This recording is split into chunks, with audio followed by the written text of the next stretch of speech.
아멘. 하나님 체험의 단초라는 제목으로 하나님의 말씀의 은혜를 함께 나누기를 원합니다. 윤동주 시 가운데 눈 감고 간다라는 제목의 시가 있습니다. 거기에 내용을 보면 밤이 어두웠는데 눈 감고 가거라 이렇게 말합니다. 여러분, 어두운 현실 속에 있을 때는 때때로 눈을 감고 가는 것이 도움이 될 듯합니다.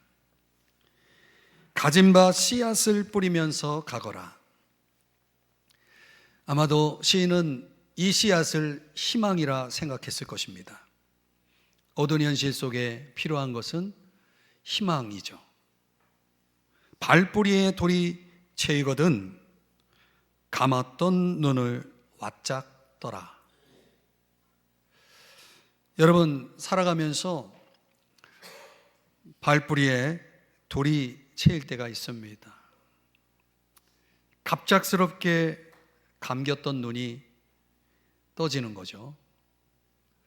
저는 오늘 시인이 말하고 있는 이 감겼던 눈이 바짝 뜨는 사건, 하나님 체험이 아닐까 생각해 보았습니다. 어떻게 하나님을 체험하느냐? 우리가 신앙생활하면서 이보다 더 중요한 주제는 없습니다. 우린 단순히 종교 생활을 하고 있는 자들이 아닙니다. 교회 생활이라고 하는 것의 가장 중심은 하나님을 체험하는 것입니다. 어떻게 하면 하나님을 체험할 수 있습니까? 하나님을 만났다고 하는 사람들은 있는데 나랑은 도무지 거리가 있는 듯한 이 느낌, 어떻게 하면 없앨 수 있을까요? 사실은 하나님의 영상을 실제로 볼 수 있는 사람은 없습니다. 출애굽기 33장 20절의 말씀에 보면 나를 보고 살 자가 없다라고 주님 말씀하셨거든요. 그러니까 결국은 하나님을 본다는 것은 하나님의 은혜를 받는다는 의미로 해석할 수 있습니다. 하나님의 은혜를 받는다는 의미로 해석할 수 있는 것입니다. 그런 의미에서 보면 하나님을 보는 것은 육신의 눈으로 보는 것이 아니라 마음으로 보는 것이죠. 영혼의 눈으로 보는 것을 말합니다. 오늘 저는 이런 차원의 하나님 체험의 복을 오늘 예수님께서 말씀하신 6번째 복으로 소개하면서 오늘 그 내용을 함께 살펴보고자 하는 것입니다. 복이 있는 자의 삶이란 무엇인가? 오늘 성경은 우리에게 두 가지를 말씀해 주고 있습니다. 첫 번째는 새 마음을 얻는 것입니다. 자, 오늘 보면 8절 말씀에 보면 마음이 청결한 자는 복이 있나니 라고 말하고 있습니다. 이 복이라는 것이 마음에 달린 것이라고 말씀하고 있는 거죠. 왜 마음일까요? 머리도 아니고 가슴도 아니고 왜 마음일까? 우리의 어떤 행동에 의해서 복이 오는 거 아닐까? 이렇게 생각하시는 분 계시죠? 왜 성경은 복이 마음에 달렸다라고 말할까요? 헬라 철학으로 보면은 인간의 마음이라는 것은 존재와 인격의 중심지라고 생각했습니다. 예수님 당시에 이 복을 마음으로 연결할 때 아마 그 헬라 철학의 헬라 사상의 영향을 받았을지 모르겠습니다. 사실 그런 거죠. 모든 것이 마음에 달린 거죠. 마음에서 시작되는 것입니다. 마음은 그 사람 전체를 의미하는 것이라고 할 수도 있겠습니다. 그래서요, 사무엘상 16장 7절에서 하나님은 이걸 보신다는 겁니다. 뭘 보시죠? 중심을 보신다는 거예요. 중심은 하트, 마음을 얘기하는 것입니다. 그러니까 지금 이 시간 예배를 드리는 여러분의 마음속을 지금 주님이 보고 계신다는 거죠. 궁금해요. 여러분의 마음이 무엇이 들어있는지를. 오늘 예수님도 이걸 강조하고 있는 거죠. 그런데 문제는요, 인간의 마음이 아주 심각하게 오염되어 있다라고 말씀하고 있는 것입니다.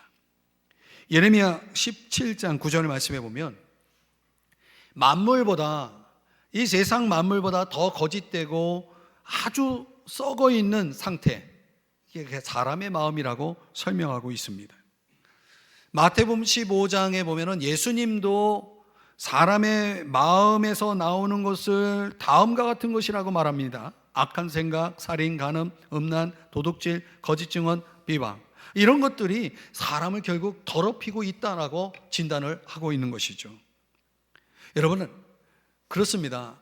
이렇게 더럽혀진 부패한 마음을 갖고 사는데 복되게 살아갈 수 있겠습니까? 여러분, 우리가 복이 있는 자가 되려면 어떻게 돼야 됩니까? 이걸 해결해야 되죠. 이 더럽혀진 마음이 해결되지 않고는, 다시 말하면 마음의 변화가 일어나지 않으면, 새 마음을 얻지 못하면 복이 있는 자의 삶은 불가능하다라고 하는 그런 말씀이겠죠. 오늘 이것이 중요하다는 것입니다.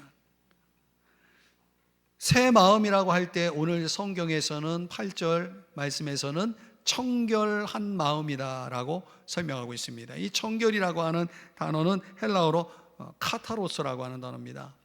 이 카타로스의 의미가 여러 가지로 그 의미 해석을 하는데, 두 마음이 아닌 정말 진실한 마음으로 하나님과 사람을 대하는 마음. 여러분은 하나님을 대할 때 두 마음 아닙니까? 사람을 대할 때 한 마음으로 진실하게 대합니까? 우리 속마음과 겉마음이 다른 마음은 아닌가요? 오늘 이 시간 예배하고 있는 여러분의 마음은 청결한 마음이라 할 수 있겠습니까? 이 카타로스라고 하는 단어 속에는 단 한 가지만을 바라본다, 이런 뜻이 있습니다. 주만 바라보는 것을 얘기하는 거죠. 악이 없고 더러움이 없는 예수의 마음, 카타로스입니다. 죄를 미워하는 마음, 카타로스입니다. 근데 우리가 이런 마음이 있어야 복이 있는 자의 삶을 살아갈 수 있다라고 오늘 성경은 말씀을 하고 있는 거예요. 그런데 여러분, 어떻게 이런 마음을 얻을 수 있을까요? 스가랴서 13장 1절 말씀에 우리 한번 자막의 내용을 여러분 한번 읽어주시겠습니까? 시작. 그날에 죄와 더러움을 씻는 셈이 다윗의 족속과 예루살렘 주민을 위하여 열리리라. 아멘.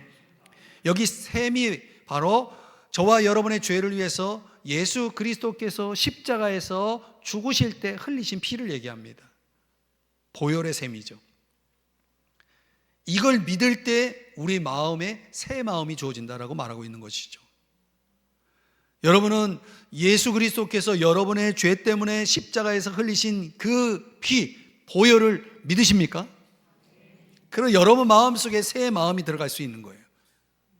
또 에스겔서 36장 26절 말씀에 보면은 새 영, 성령을 가리키는데요, 새 영, 성령을 너희 속에 두고 뭘 주신다고요? 새 마음을 주신다. 그러니까 새 마음이라는 것은 성령 하나님이 내 마음속에 들어오실 때에, 우리는 이것을 성령론 연구에서는 성령의 내주 이렇게 말하죠. 그 성령께서 우리 마음속에 들어오실 때에 새 마음을 가지고 들어오신다라고 말하고 있는 거죠. 그 성령님이 어떻게 우리 안에 들어오십니까? 우리가 예수 그리스도를 나의 구주, 나의 주님으로 믿고 영접할 때, 예수님을 영접할 때 그 주님이 하나님의 영으로서 우리 안에서 들어오시는 거죠. 성령께서 우리 안에 들어오십니다. 그 성령이 새 마음을 가지고 들어옴으로 새 마음을 얻게 되어진다라고 말하고 있는 거죠. 여러분 모두 성령을 받으시기를 주의 이름 축복합니다. 성령을 받으셔야 됩니다. 그래야 새 마음을 갖게 됩니다. 디모데전서 4장 5절 말씀에 보면은 말씀과 기도를 통해서 우리가 새 마음, 거룩함이라고 하는 새로운 마음을 갖게 된다라고 말씀을 합니다. 그러니까 우리의 영혼과 인격에 하나님의 말씀이 채워질 때에 또 기도를 통해서 우리의 마음속에 새 마음이 주어진다라고 말하는 거죠. 시편 119편 133절 말씀에 보면은 주님의 말씀으로 굳건하게 세워진 사람들, 그 말씀이 영혼 가득 채워져 있는 사람들에게 어떤 힘이 생기냐면 죄악을 물리칠 수 있는 힘이, 죄악이 나를 주관하지 못하도록 하는 그런 힘이 주어진다라고 말하고 있는 거죠. 새 마음인 것입니다. 시편 51편 2절 10절 말씀에는 다윗이 이렇게 기도하죠. 저의 죄를 깨끗이 제하여 주소서라고 기도를 합니다. 이런 기도를 할 때 우리의 마음이 정한 마음으로 창조된다는 거예요. 정한 마음이라는 깨끗한 마음을 얘기하죠. 청결한 마음을 얘기하는 것입니다. 우리가 말씀과 기도라고 하는 경건의 은총의 수단을 통해서 저와 여러분의 마음속에 새 마음이 주어진다라고 성경은 말하는 거죠. 주님의 보혈, 성령, 내주, 그리고 말씀과 기도라고 하는 걸 통해서 저와 여러분이 새 마음을 얻을 수 있다라고 하는 것입니다. 그럼 오늘 우리가 하나님께 기도로서 용서를 구하고 새 마음 얻기 위하여 용서를 구할 때에 그때 잘못 구하는 사람들이 있어요. 이렇게 구하면 안 됩니다. 구걸하면 안 됩니다. 또 체면을 세우는 식으로 하면 안 됩니다. 예를 들면 용서해 주시면 다시는 그렇게 안 하겠다고. 그 다시는이라는 것은 지킬 수 없는 말이에요. 내 체면 때문에 그렇게 말하는지 모르지만은 그거는 잘못 구하는 것입니다. 어떤 사람은 흥정을 해요. 하나님께 딜을 해요. 어떻게? 용서해 주시면 착한 일 많이 하겠다고. 여러분, 그렇게 해서 우리 주님이 우리의 죄를 용서해 주시고 하는 분은 아니에요.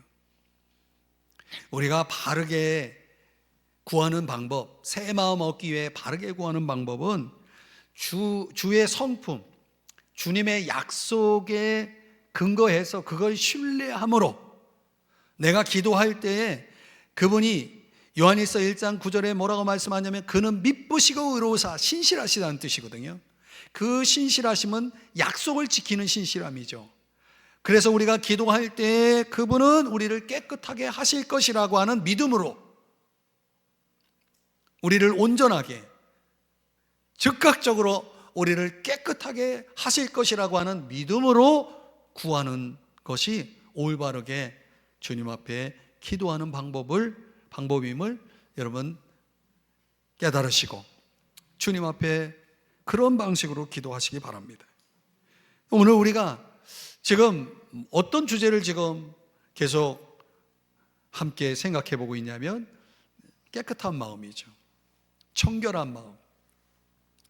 여러분 그런 설교를 교회에서 들으면 왠지 낯설다라고 하는 느낌이 들지 않습니까? 부담이 되지 않습니까? 왜 그럴까요? 우리 마음속 현실이 취약함이 가득하기 때문이겠죠. 내 마음이 그렇지 못하기 때문이겠죠. 어떻게 보면 이 깨끗한 마음을 가진 사람들을 우리가 세상에서 만날 수 있을까? 과연 이 세상에 그런 사람이 존재할 거라고 생각하십니까? 여러분은 어떻게 생각하십니까? 오히려 세상 가운데서 오해에 찌든 영혼들, 저 홍수에 밀려 떠내려온 부유물처럼 말이죠. 정말 너절하다 싶은 그런 영혼들이 이 세상 가득 채워져 있지 않나요? 이 가쁜 숨을 내쉬며 내달려온 내 삶의 뒷자리를 돌아볼 때에 정말 어떻게 보면 우리 마음의 욕망에 덮개를 입힌 꼴이 아닌가라는 생각을 해보는 것입니다. 여러분, 우리가 이게 없으면 복 있는 자로 살아갈 수 없다라는 것을 계속 지금 생각해 보고 있잖아요. 어떻게 우리가 보혈도 믿고 성령도 받고 말씀과 기도도 한다고 하지만 여전히 그 마음속 욕망에 덮개를 입히는 꼴인 이 너저분한 이 영혼의 상태를 어떻게 해결할 수 있을까요? 이 청결한 마음을 얻기 위해서 어쩌면 우리에게 이게 필요하지 않을까? 자기 성찰, 자기 반성의 거울 앞에 서는 거 말이죠. 돈벌이의 삶을 건 사람들은 아마도 그 이익이라고 하는 거울 앞에 서게 될 것이 분명합니다. 권력에 중독된 사람들은 지배의 거울 앞에 서게 되겠죠. 자기 사랑, 자기 애에 사로잡힌 사람들은 공명심의 거울 앞에 설 것입니다. 모습은 다르지만 사실 다 한 뿌리에 서 있는 겁니다. 뭐죠? 자아라고 하죠. 셀프. 어쩌면 그런 것을 바울의 용어로 말하면 죄성이라고 하는 sinful self라고 말하죠. 그 뿌리 깊은 죄성이 우리 속에서 계속 이런 것들을 자라게 하고 있는 거죠. 여러분, 우리가 이 욕망의 자아를 회개의 눈물로 씻어내지 않는 한 저와 여러분이 아무리 보혈을 믿는다 해도, 성령을 받았다 해도, 말씀과 기도를 가까이 한다 해도 이 욕망의 자아를 씻겨내지 않는 한 우리는 새 마음으로 살아갈 수 없다는 거죠. 참 슬픈 이야기죠. 그러니까 새 마음, 그 청결한 마음의 옷을 믿음으로 입기 위해서는 먼저 그 욕망의 자아를 씻어내야 되는 것입니다. 지금 우리가 추구하고 있는 그런 행복이라는 것이 결국 욕망에서 비롯된 거 아닙니까? 그러니까 우리의 행동 하나하나를 하나님에게 바치는 마음으로 정말 거룩함을 추구하는 그런 차원의 행복을 우리는 추구하고 있는지 한번 생각해 보셔야 됩니다. 우린 거룩 없는 행복을 원하고 있을지 모릅니다. 그러니까 복 있는 자는 잘못 살기보다는 차라리 바르게 죽겠다라고 하는 마음을 가지고 사는 자들이죠. 그래서 찰스 스퍼전이 이런 말을 했어요. 내면 생활의 발로가 아니라면 외적 종교는 별 가치가 없다.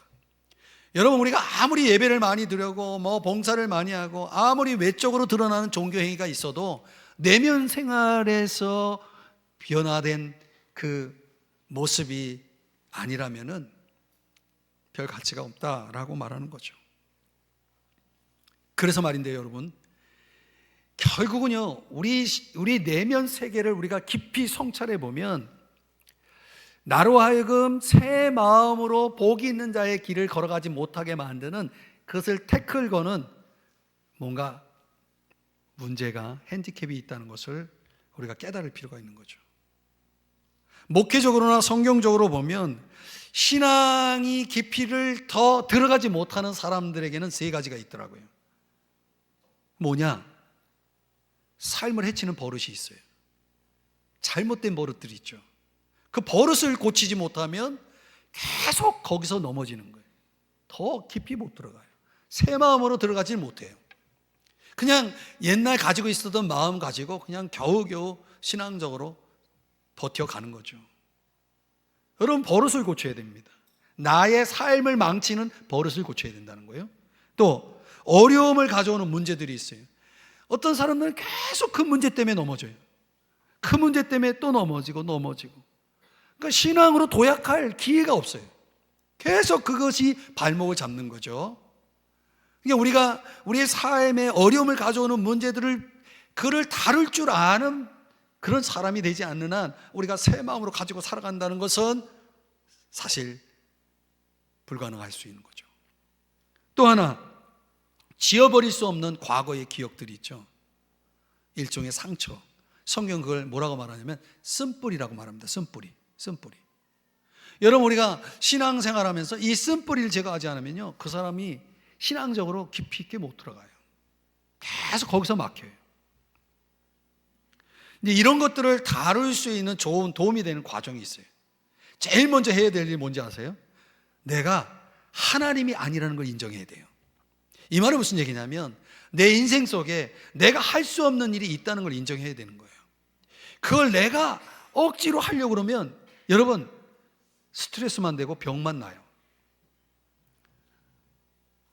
두 번째가 뭐냐면 내가 어찌할 수 없는 그 문제지만은 하나님은 그거를 다룰 수 있다, 해결할 수 있다, 하나님은 나를 변화시킬 수 있다라고 하는 차원에서 하나님께 소망을 두어야 돼요.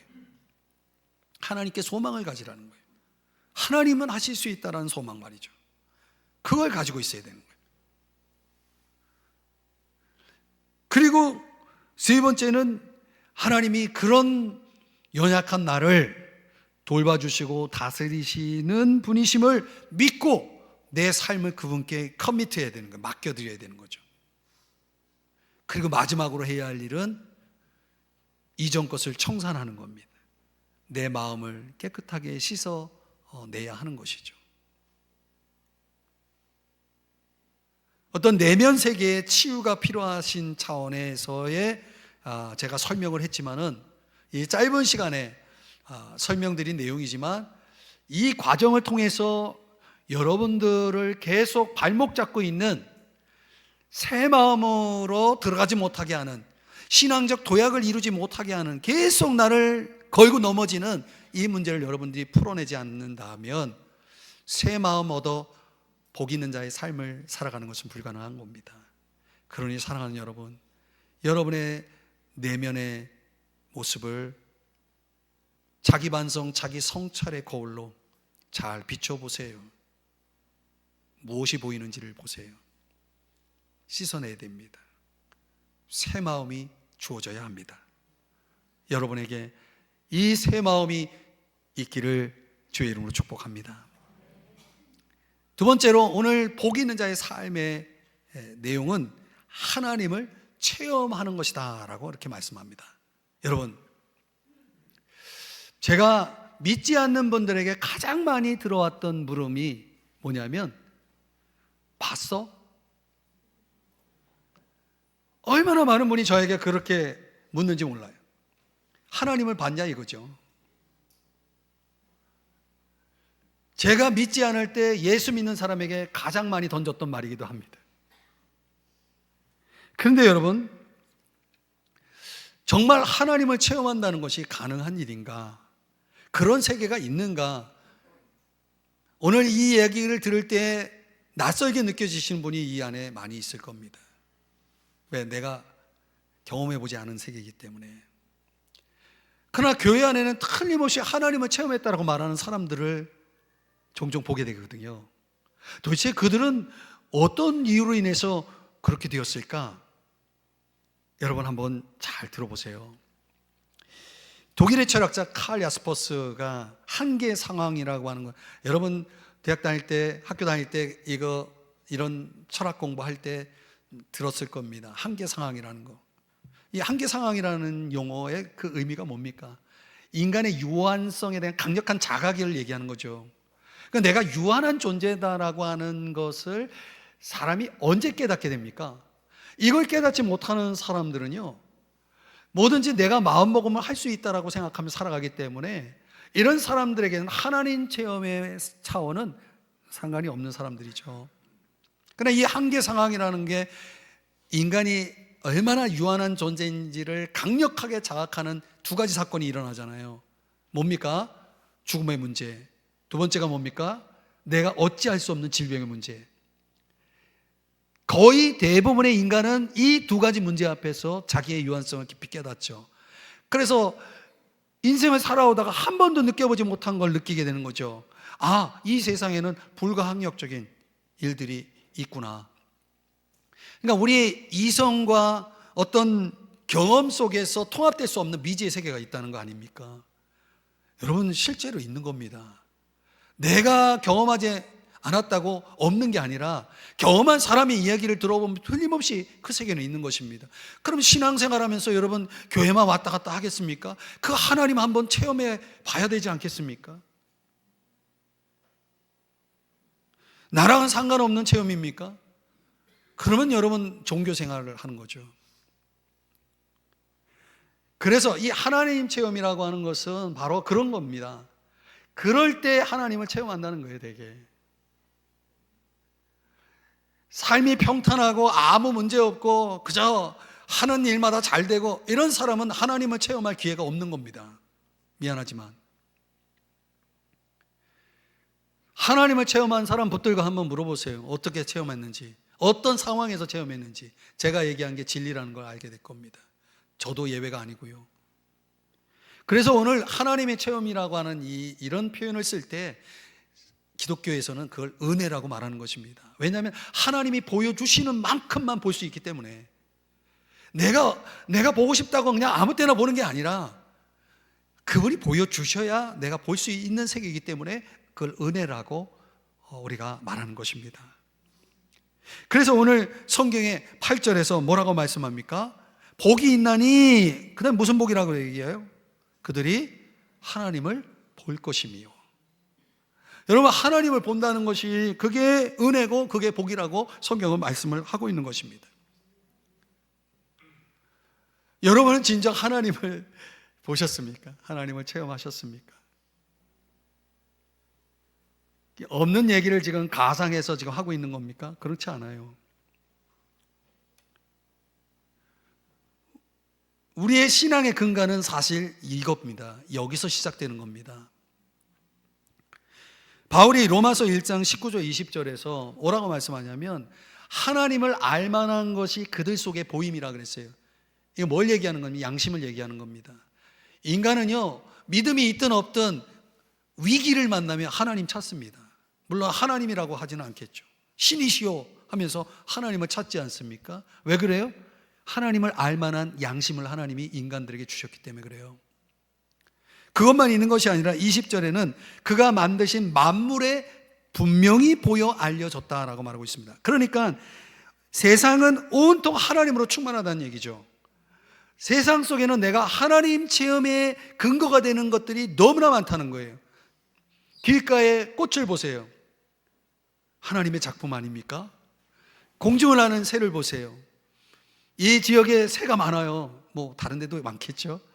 저는 교회를 오고 갈 때 하늘을 잘 봅니다. 새를 구경하는 거예요. 관찰하는 거죠.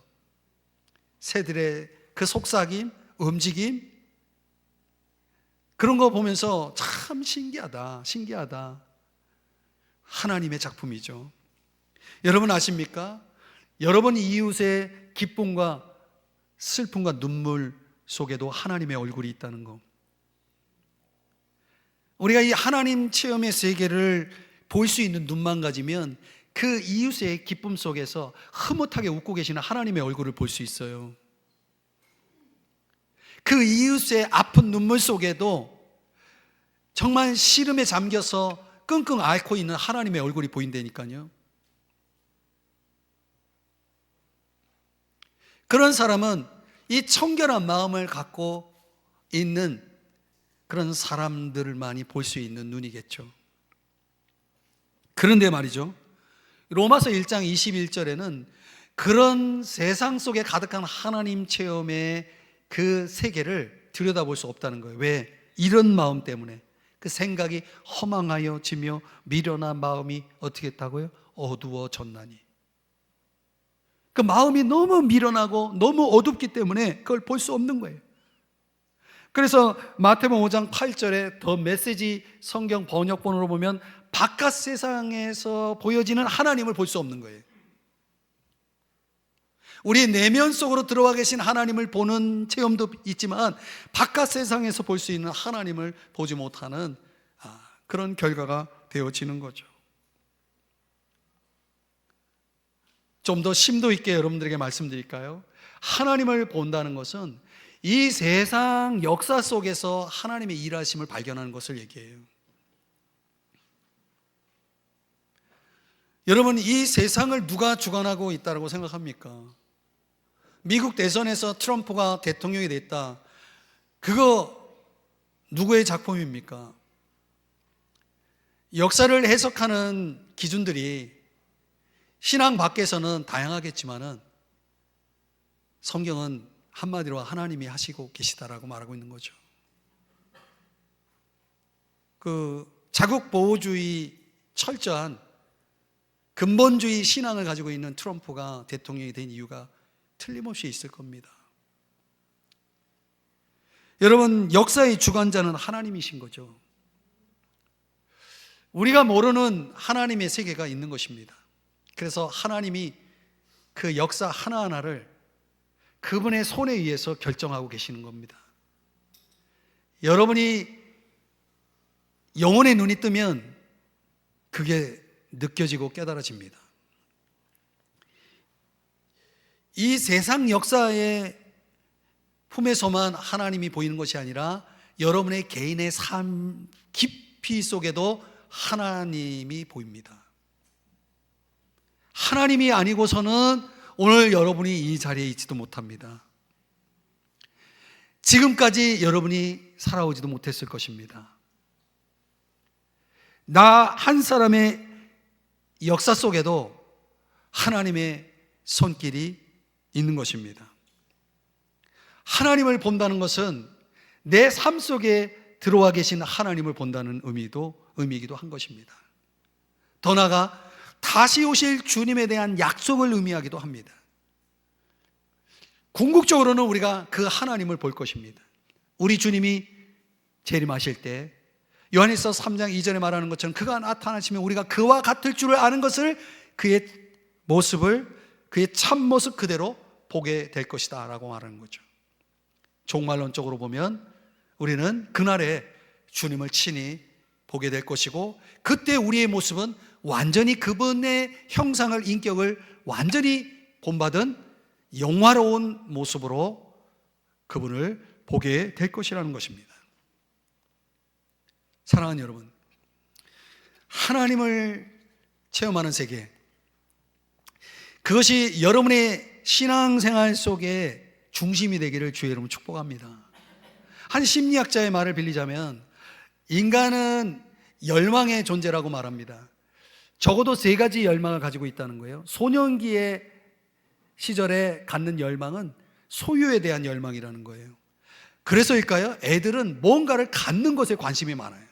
그냥 자기 것을 자꾸 더 많이 옛날에 저 같으면 딱지, 구슬 이런 거 더 많이 갖는 거에 대해서 행복을 느끼고 내 존재감을 느끼고 그런 거잖아요. 근데 자라면 청년기가 되면은 청년기의 열망은 경험의 열망입니다. 내가 뭘 갖고 있다는 것 자체만으로 만족하지 못해요. 그래서 청년들은 뭔가를 자꾸 시도를 해.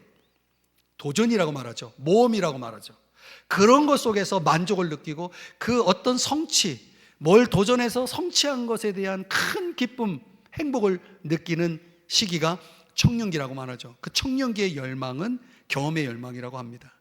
그럼 나이가 또 좀 더 먹고 장년이 되면은 장년기의 열망은 인격적인 열매라고 말하죠. 그래서 나이 40이 되면 자기 얼굴에 책임을 져야 된다는 말이 있잖아요. 그 내가 지금까지 살아온 내 삶이 내 얼굴을 결정하는 거죠. 내 인격을 결정하는 것입니다. 여러분에게 묻습니다. 여러분은 어느 수준에 와 있습니까? 아직도 소년? 자, 이 심리학자가 말하는 이 3가지의 열망 가운데 우리가 어디에 있겠지요? 나이 상관없이. 그런데 오늘 성경은 이보다 더 깊은 차원의 열망이 있다고 말하는 것입니다. 그게 뭡니까? 우리 주님을 닮아가고 싶어하는 우리 그리스도인들이 갖는 열망 말이죠. 그 요한일서 3장 2절에서 말씀하고 있는 그 열망이 우리 삶 속에 계속 배어 나오는 것입니다. 그분을 닮고 싶어하는 열망. 어쩌면 이미 앞서 살펴본 의에 줄이고 목마른 그런 상태를 말씀하고 있는 것이라고 할 수도 있겠습니다. 훗날 우리가 우리의 인생의 석양을 맞을 때 주님을 닮은 나의 모습을 안고 있는 사람들은 틀림없이 주님 앞에 담대히 서게 될 것입니다. 역사가 아놀드 토인비가 이런 말을 하더라고요. 모든 것은 변하고 지나간다. 그러나 이제 우리는 저 바다 끝을 바라본다. 그때 거기 한 수면에는 한 영상이 떠오른다. 이 영상은 수평선을 뒤었는데 그것이 바로 구세주의 환상이다. 이 역사가의 눈에는 그분이 예수 그리스도가 다시 오신다라고 하는 그 역사적 갈망, 그때 그날 그 주님을 볼 수 있다라고 하는 그 열망을 역사적 관점에서 풀이한 것입니다. 구세주의 환상, 여러분에게도 있나요? 영국의 시인인 알프레드 테니슨이라고 하는 사람이 그가 가지고 있는 그 최고의 소원을 가리켜서 하나님을 영광스럽게 배우는 것이라고 말하고 있어요. 하나님을 영광스럽게 배우는 것. 그러면서 그가 기록한 내용에 의하면 이런 내용이 나옵니다. 시간과 공간의 경계를 건너 저 멀리 밀물이 나를 저 먼 곳으로 옮겨 놓으면 나를 인도한 항해사의 얼굴을 배우리. 여러분, 여러분의 인생 항로를 이끌어 오신 항해사의 얼굴 볼 준비가 되셨나요? 우리가 지금 나누고 있는 이 하나님이 주시는 최고의 복이 뭐라는 겁니까? 영국 시인 이 테니슨도 그렇고 역사가 아놀드 토인비도 그렇고 결국 그들이 갈망하고 그들이 갖고자 하는 그 최고 소원이 뭐라는 겁니까? 하나님 자신인 거죠. 하나님이 저와 여러분에게 최고의 복인 것을 깨달으시기 바랍니다. 그분을 보고 그분을 체험하는 것이야말로 진정한 복이라고 말씀을 하고 있는 것입니다. 이제 말씀의 결론을 맺겠습니다. 여러분, 하늘을 보실 때 맑은 하늘을 본 적 있습니까? 맑은 하늘. 요즘 하늘, 그런 하늘 종종 보게 되는데요, 그 물빛이 아주 투명한 바다를 본 적 있습니까? 그런 걸 보면 저 맑은 하늘, 그 투명한 바다를 볼 때 울컥하신 분 계십니까? 뭔가 눈물 나게 감격스러운 거 말이죠. 왜 그럴까요? 마음이 깨끗하기 때문이죠. 이 마음이 깨끗한 사람들, 마음의 그 욕망의 덮개가 씻겨내가 투명한 그런 영혼을 소유한 사람들에게는 이제 하나님 체험의 세계가 열리게 되는 거죠. 그 체험의 단초가 바로 거기에 있는 것입니다. 그 시스템에 있는 거죠. 여러분, 다른 사람 티끌 빼주겠다 나서기 전에 내 눈에 있는 들보를 빼내기 위해서 우리는 매일 울고 있어야 되는 것입니다. 그 눈물로 조금이나마 내 들보 빼내기 위해서 말이죠. 우리의 그 영혼의 씻김 속에서 정말 모든 것이 훤히 들여다보이는 그 투명한 깨끗한 그 영혼 속에서, 여러분, 밖에 창밖을 보면 깨끗함 속에선 모든 게 다 보이잖아요. 밖에서도 안이 보이죠. 그래서 내 주변 사람들이 내 투명한 영혼을 보고 그 영혼 속에 담긴 하나님의 현존을 일깨우게 할 수 있다면 저는 그 사람은 최고의 복을 안고 살아가는 사람이다라고 봅니다. 오늘 이 자리에 이 예배를 드리고 있는 우리 모두가 그런 영혼을 소유할 수 있기를 주의 이름으로 축복합니다. 그러기 위해서 우리가 내면의 은혜 속에서 새 마음이 주어져야 되겠습니다. 그리고 오늘 그 하나님이 열어 보여주시는 그 체험의 세계 속에서 그 영광스러운 우리의 바깥 세상에서 보여주시는 하나님의 영광을 보는, 하나님을 깊이 체험하는 그런 인생을 누릴 수 있는 여러분 되시기를 주님의 이름으로 간절히 축복드립니다. 기도하겠습니다. 하나님 아버지,